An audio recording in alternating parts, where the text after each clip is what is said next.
Hi, so Paul set out a challenge on the actual support group to talk about your story with mental illness and your challenges and give one bit of advice. So I thought, well, I might as well do it because it's 11 p.m. on a Tuesday evening and I haven't got anything else to do. So I thought I'd do something a bit different. I done a speech at Reading University at a conference last year, and I currently have the speech in front of me. So I thought, I'll just share it.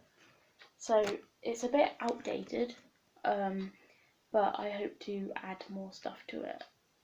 But if I forget, please forgive me. So yeah, let's start.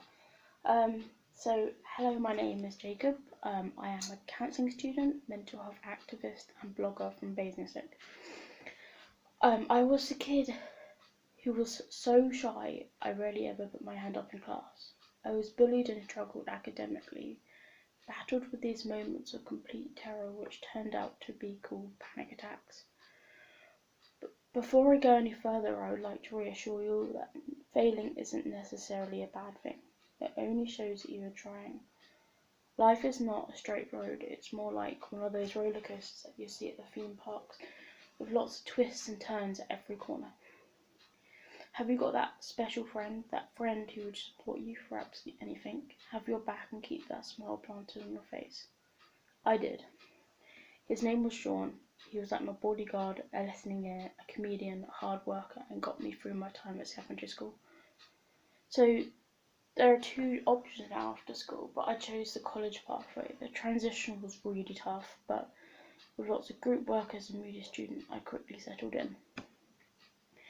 But at the back of my mind, I always knew something was wrong. I couldn't cope with the workload and other pressures of college life. I used to sometimes sit in my class and my heart would beat out my chest, which led me to running out the classroom. Later on, I was told this was a panic attack, which includes a fight or flight response, which is a rush of adrenaline that causes a person to run away or fight in a dangerous situation, which is outdated in the 21st century. In school, I was never taught anything about mental health, not even simple things like what a panic attack is, self-care, and where to go for support. This definitely should be on the school curriculum. Listening is so small and so important, and I'm sure all you guys in the support group will understand how much of an impact it can have. I planned for months with regular talks to Childline and friends about my low moods before I gained the courage to open up to my teacher. And months before that, I worked through who I should open up to, and sadly, when I did just that, I was forwarded onto the wellbeing team, so that built up to nothing. I wasn't looking for any solutions. I was looking for someone to listen to me. Yes, I knew teachers are stuck behind lots of rules, but can't that be loosened? When I reached college, I tried again. I spoke to my tutor, who listened to me. He had to keep this a secret, which I feel is completely unacceptable, considering that what I said couldn't have ever broken confidentiality. My nan passed away. I left college with one GCSE and they were both horrible, but this was only the beginning of my roller coaster. My life took a turn for the worse in May 2015. Life flashed before my eyes with the sudden news of my friend's suicide. I've spoken about him many times in the support group, and even in my chats with Paul recently, which you can check out in the links below.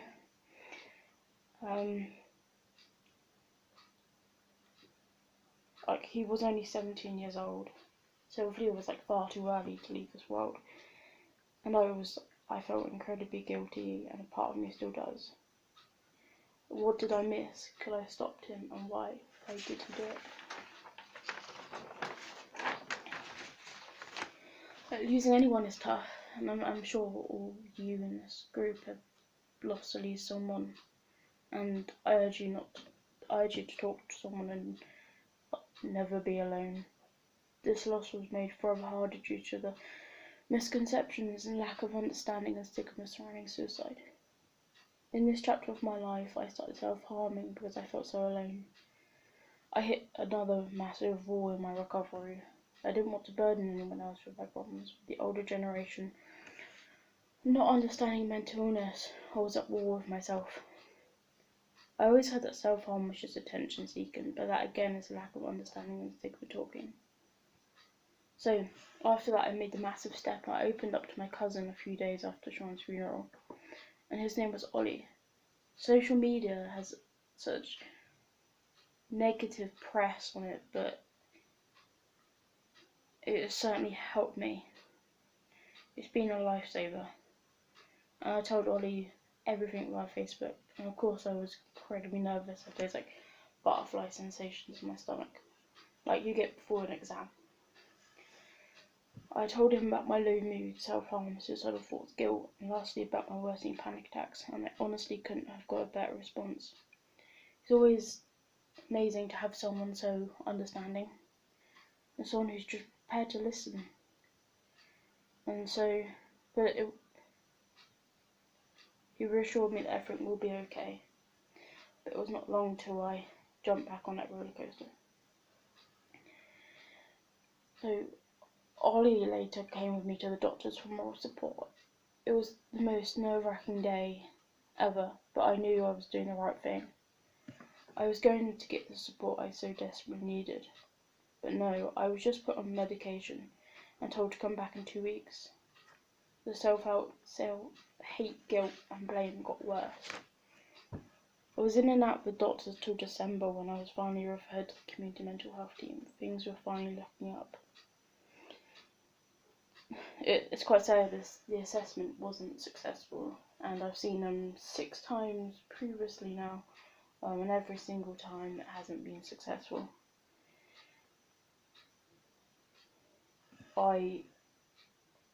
At this time I started talking to Childline, and that was one of the only places I felt understood, like listened to and not judged. I didn't have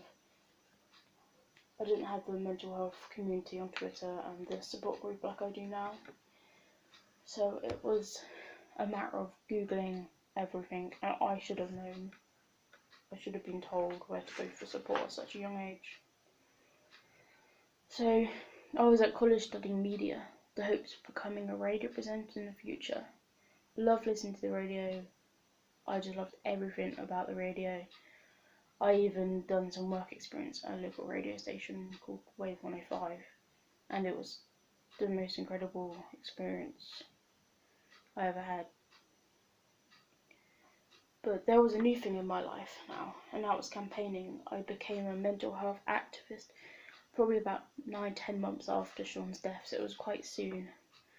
Became an activist for a charity called Young Minds, where I meet other young people who've been through similar things. So I feel like I could finally be myself.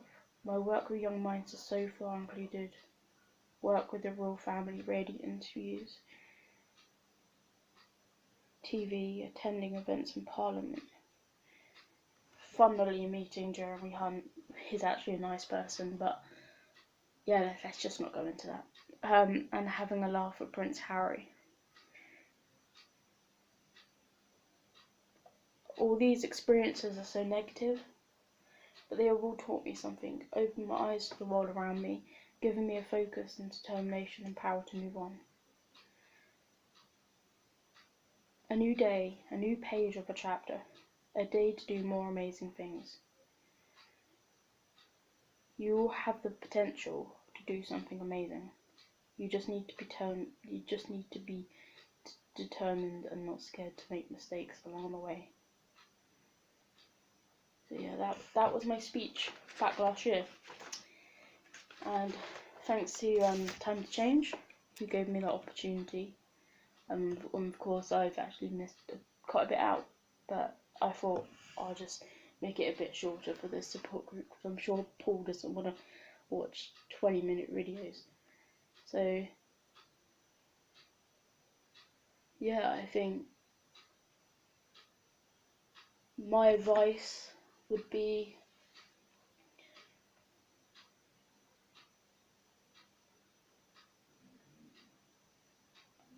life isn't easy, but just accept you're gonna make mistakes. If you accept you're gonna make mistakes, then it's easy just to move on from them. We're all human at the end of the day. We all come across things we struggle with.